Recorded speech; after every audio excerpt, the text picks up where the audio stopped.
And now, we're ready to begin. Joining us on stage this morning is the head football coach of North Carolina Central University, Coach Trei Oliver, and two of his key players, kicker punter Juan Velarde and wide receiver Joaquin Davis. Now, Coach Oliver was named the MEAC Conference Coach of the Year for both 2022 and 2023. And his team is coming off of a 9-3 record in 2023. So we'll start our press conference this morning with some opening remarks from Coach Oliver, and then we'll open it up for questions. Coach Oliver. Yes, sir. Thank you. Good morning, everybody. It's good to be here. We're excited about the opportunity to play in the Orange Blossom Classic. We'd like to thank Kendra and the Orange Blossom Classic Committee for selecting our university to represent the MEAC down here. So we're excited. Our young men, our student athletes are excited. We did have some travel, little hang-ups back in Durham, so the guys just get on the plane now. We were supposed to leave out this morning, but I think the pilots overslept or something. They partied a little too hard last night. But they did just take off, so I'm happy about that. They're in the air, they're en route, so they should be touching down at about 11:30, 12 o'clock. But we're excited. I believe we have a good football team. We're going to look a little different than we did last year. Some new faces and some new guys that are going to step up and fill some key holes. But we're excited about where we're headed with our program. And, the opportunity to come down here and play a very, very good Alabama State team, well-coached team by Coach Robinson. So our Eagles will get tested on Sunday. But we're looking forward to a competitive battle. All right, Coach, thank you very much. Now we will open it up for questions. Now, if you have a question, please raise your hand. A microphone will be brought to you by Lisa Franson. Please, when you receive the microphone, please state your name, your affiliation, and who you are addressing your question to. We are now open for questions. Derek Ross here, asking a question for Kyle Mosley from Sports Illustrated HBCU Legends. Coach Oliver, how has your offense strategy changed with losing Richard to now Walker Harris? It hasn't changed much at all. Davis was a little more, we ran the ball a little bit more with Davis, but he was still yet a pocket passer. He could just extend plays with his legs. Walker is not the runner that Davis is, but I think he brings a little different dimensions to the game with the passing game. But, both of them played a lot last year. Walker played in all 12 games last year. So we've been developing him for the last 3 years. When he went in every game last year, the coaches nor the players ever were concerned. Everybody had full, confidence in him. So we're going to give him the keys to the car, and I expect him to put on the show on Sunday. Great arm talent. He has a great receiving core, a lot of targets out there. So if we can keep him upright in the pocket, Alabama State has a very good defensive front, so we have to keep him upright, give him time to sit back there and throw the ball. But not too much is going to change. I expect to score some points this year. Coach, I just wanted to ask you about the turnover in terms of your talent, how many players that you lost from last year and what changes have you made. And also, most colleges, they run the same offense, the single back with the quarterback in the backfield. It seems like there's not a lot of diversity offensively. Everybody seems to be copycatting each other. Do you kind of agree with that philosophy, or how do you shape yours? Definitely. I think you have to, first of all, we did lose quite a few guys to the graduation of the transfer portal, but I think we had a lot of young talent. And it's crazy, I think we've been young since I've been here, but we got a lot of talent, a lot of very good young guys in the room. So I'll be excited to see those guys, when their number's called and they get the chance to step up. But as far as the offensive philosophies, it's kind of like phases. You look at people's clothes. Back in the day, kids used to wear the pants hanging off their butt and real baggy. Now they're wearing real tight clothes. And back in your days, y'all wearing bell bottoms, right? So, but it all comes back around. It all comes back around. You see kids wearing bell bottoms and afros and everything now. So it's kind of fads and phases, I guess you could say, that you go through. But we just try to cater to our talent. So for us as coaches, we have a lot of things that we can do, but it's all about the young men that we have in the room and what they can execute. So, this year you'll see us under center. And a lot of college teams don't go under center. They usually operate in a shotgun. So we'll do whatever our guys can do. And you can't be stubborn and say we're just going to do it this way, we're going to do it this way, because that's how we've done it if your guys can't do it. So whatever your guys can excel at and be successful with, that's kind of how we cater our offensive philosophy.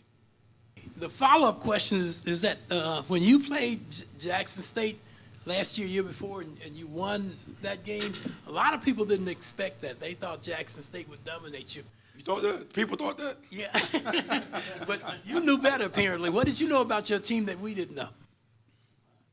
I'm with these guys every day. Excuse me. And we talk about culture, and these guys play hard for each other, and they play hard for the university. We don't do it for clicks, and we don't do it for social media. I ask my folks, don't even put a lot of stuff out there on social media. So when guys love the football, we love the game, and they're passionate about the game, you have a chance. Then from there, I thought that we were a physical football team. And when you're a physical football team and you can run the football, you have a chance in any game. So that's what we're going to do. First and foremost, you have to be able to win up front and run the football. Defensively, you have to be able to stop the run. If not, it's going to be a long day. So we'll try to establish the run. It's no secret. Most people around the country are going to do that. We'll establish the run on Sunday, and then that'll open up hopefully open up some things down the field in the back end, so we can Walker Harris can get to work. Good morning, Johnny Lewis, Valerie Magazine. Have the organization been able to adapt to the portal system, and if so, how have you been able to adapt to that? Because it's a big change, and it seems like a lot of people still having issue with that. Johnny, if you've ever heard me talk, I was against the transfer portal. I'm all about recruiting high schools and finding young men that want to be a part of our program. A lot of times when you go to the portal, a lot of guys in that portal can't play.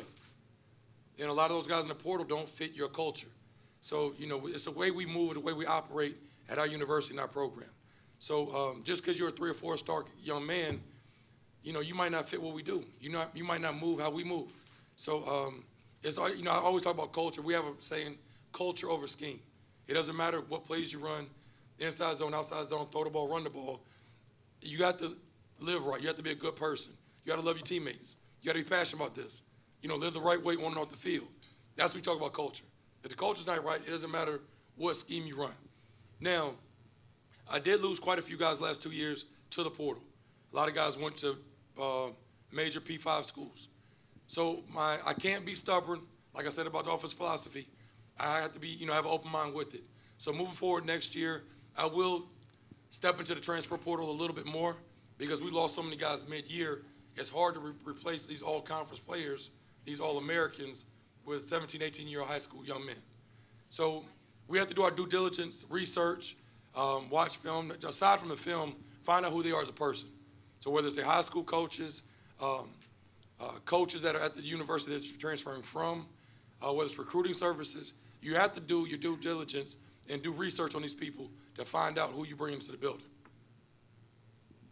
Awesome. Follow-up question. This is for both players, so Joaquin and Juan.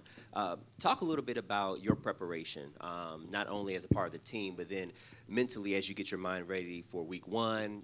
You're kicking off Hard Rock Stadium, ESPN. How are you preparing yourselves mentally and as well as the team collectively? Yeah, for us, we've been preparing a long time now, ever since spring ball, summer workouts. There's been a lot of work going into what y'all are going to see this weekend. So that's the main thing for us, putting in the work when, not just during the season, but before the season, summer workouts and things like that. Preparation starts long before this, right? So we have been preparing, like Coach mentioned before. We have lost some players, but we gained some players as well, right? So it's all about building that trust and that confidence and bringing them into the culture as well way before this. And I think we're ready for the season ahead of us now. And we have 2 players here. I'm glad we got questions to 2 of our players. They got up early to be here with us this morning. So we're going to make sure that we ask them some questions. So I'm going to ask a question, which is unusual, and that is to Juan. Now, Juan, you're a part of the special teams, being a kicker and a punter. Now, they always say that kickers and punters are a breed apart. How do you feel about that, and how do you prepare, because you're not in the game constantly, but at special times of the games? How do you prepare?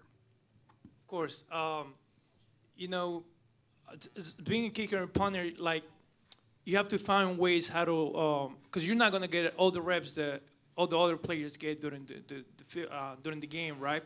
So what do we do? What do we do as North Carolina Central University is that we take really serious other aspects of the game, like working out. Nobody's gonna outwork me in the weight room, right? Like in the weight room, we're all equal. Even in the field, we're all equal. Just not getting as much reps as other players. But when you play special teams, it's a lot of mental stuff, right? Because Joaquin is on a full scholarship to play 80 snaps a game.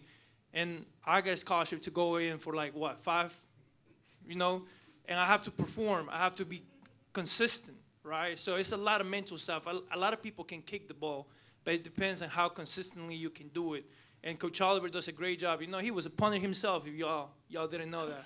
So the really great thing about North Carolina Central University is the coach understands what the special teams is all about, and we take it really serious. So when you have a head coach that takes special teams really serious, every special team player is gonna feel like they matter, and like no matter what, we're all equal, right? It's culture over skin. So Great answer. Thank you so much. Now, Joaquin, you're on the offensive side of the ball, and you're a wide receiver, so you're in the action constantly.